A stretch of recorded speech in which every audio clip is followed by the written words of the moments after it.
Have you ever been scrolling through your phone late at night, maybe in the quiet of your room, and felt that crushing wave of inadequacy? That feeling that everyone else is living this perfect, happy, successful life, while you're left feeling empty? What if I told you that an ancient piece of wisdom holds the secret to breaking free from that cycle, and that the emptiness you feel isn't a sign of failure, but the starting point for finding who you were truly meant to be? We live in a world of beautifully curated highlight reels.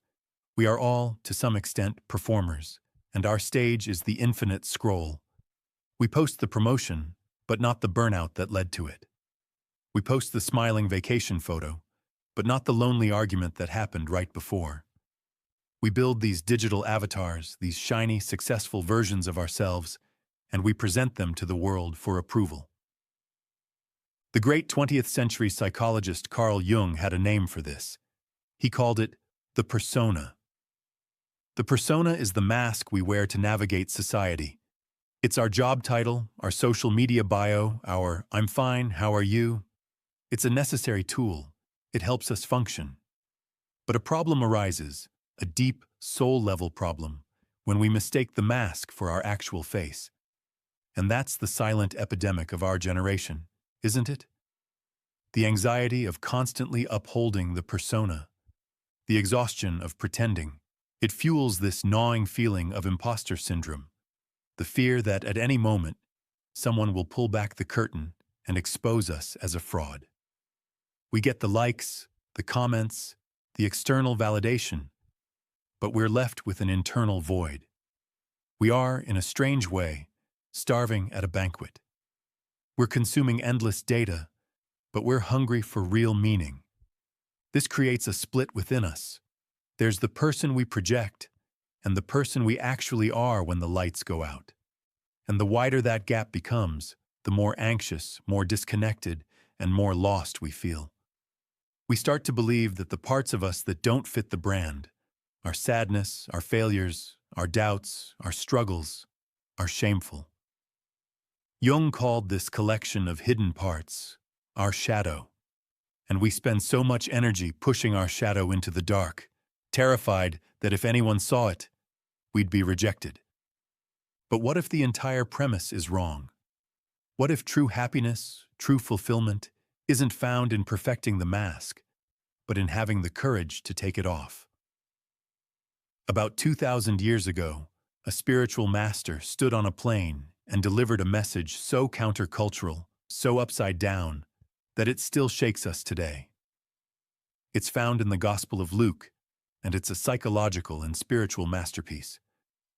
It's not a set of religious rules, it's a blueprint for escaping the prison of the persona and finding the authentic self.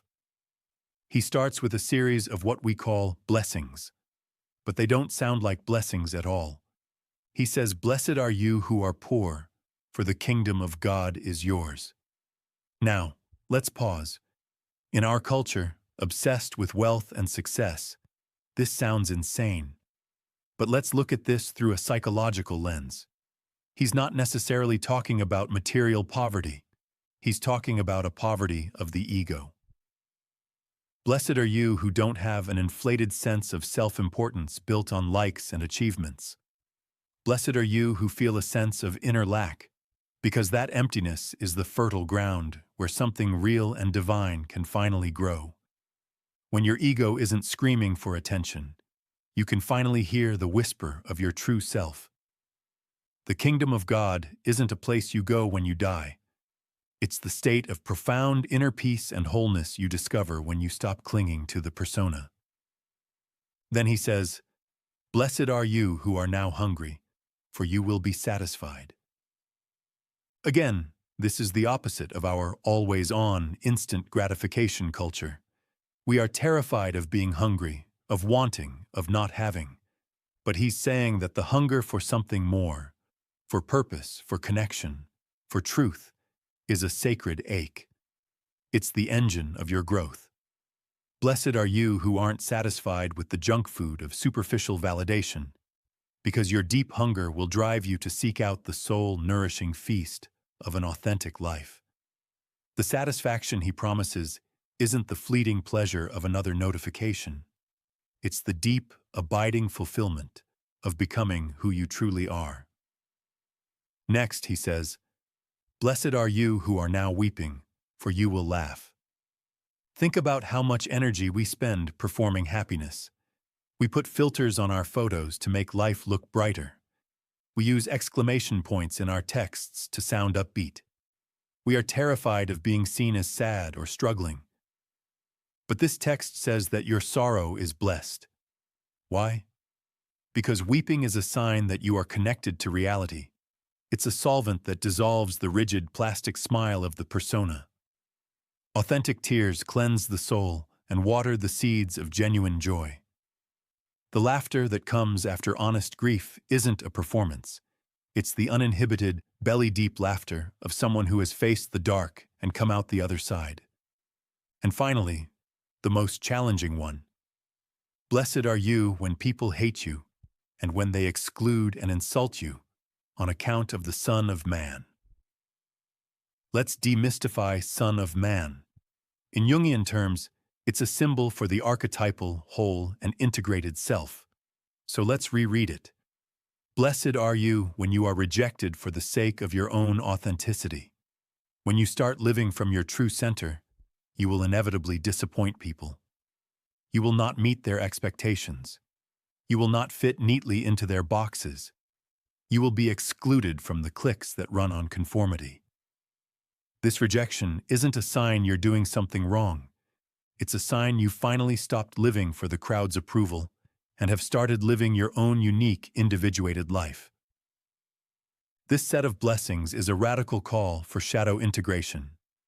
It's saying that the very things our persona wants to hide, our feeling of poverty, our hunger for meaning, our capacity for sorrow, our experience of rejection, are not curses. They are the holy, blessed gateways to our deepest, truest self. But then, the text pivots. It gives us the other side of the coin, the woes. And these are not curses from an angry God. They are psychological warnings.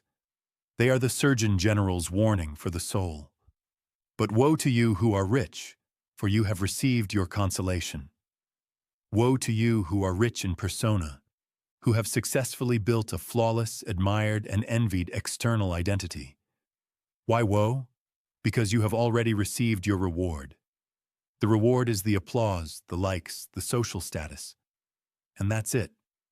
It's a shallow consolation prize. You've traded the infinite depth of your soul for the finite approval of the crowd. You've become so identified with your mask that you've forgotten you even have a face underneath. Woe to you who are filled now, for you will be hungry. Woe to you who are stuffed with the superficial, who feel no hunger for meaning because you're constantly consuming distractions, gossip, and triviality. You are so full of noise there is no room for silence, so full of information there is no room for wisdom. The warning is that this state is temporary. A soul cannot survive on a diet of cotton candy. Eventually, a deep, gnawing spiritual hunger will set in, and you will find you've forgotten how to find real food. Woe to you who laugh now, for you will grieve and weep. Woe to you whose laughter is a performance of happiness, a brittle, defensive shield against anything real. This isn't about genuine joy. It's about the refusal to acknowledge pain, struggle, or darkness. The psychological law is this: what you repress will eventually return, and often with force. If you refuse to feel authentic grief in its season, it will eventually break you. And the final devastating warning: woe to you when all speak well of you, for their ancestors treated the false prophets in this way. This is the ultimate warning against living for the persona. If everyone speaks well of you, if you have no critics, if no one is ever challenged or made uncomfortable by you, it means you have successfully sanded down every authentic, unique, and courageous edge of your personality. You have become perfectly agreeable, perfectly palatable, and perfectly empty. You've become a false prophet of your own life, preaching a gospel of superficiality and conformity that betrays your own soul. So what do we do? This isn't just a beautiful theory. It's a practical guide for living in an age of anxiety. It offers us a path forward, a way to start closing the gap between our persona and ourself. First, practice a poverty of ego. This doesn't mean self-deprecation. It means shifting your source of validation from external to internal. Maybe it looks like a curation fast, a week where you post nothing online. Or maybe it's the simple practice of doing something good, creative, or kind, and not telling anyone about it. Let the validation come from the act itself, not from the applause it generates. Create a small, secret garden in your life that is just for you, not for public consumption. Second, honor your hunger for meaning. When you feel that ache of dissatisfaction, don't immediately numb it with another scroll, another show, another purchase. Sit with it. Get curious. Ask it, what are you really hungry for? Journal about it. Talk to a trusted friend about it. That hunger is your compass. It is pointing you toward what your soul actually needs. Follow it. It might lead you to a new book, a new practice like meditation, a new cause, or a deeper conversation than you've had in years. Third, integrate your shadow by befriending your failures. Your persona is terrified of failure.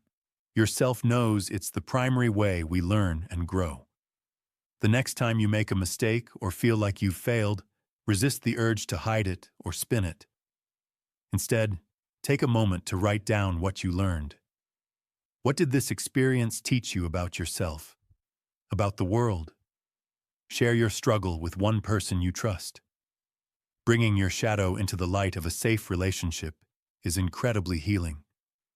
It's how we learn that we are worthy of love not despite our imperfections, but with them. Finally, embrace courageous authenticity. The path to the self, the process of individuation, requires courage. It means choosing the authentic response over the popular one. It might be as small as saying, "I don't know," instead of faking expertise, or admitting you're having a hard day when someone asks. It might be as big as changing your career path to one that feels more aligned with your soul, even if others don't understand it. Each small act of authenticity strengthens your connection to yourself and weakens the grip of the persona. That feeling you get when you're scrolling late at night, that sense of being poor, hungry, and maybe even a little sad in a world that seems so rich, full, and happy, is not a curse. It is not a sign that you are broken. It is a sacred invitation. It is your soul waking up. It is the beginning of the journey home to yourself. The path isn't easy. It requires you to value what the world dismisses and to question what the world celebrates. But it leads to a satisfaction the world can't offer.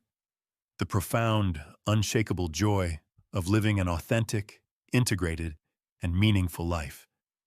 The joy of finally, truly becoming yourself. Thank you.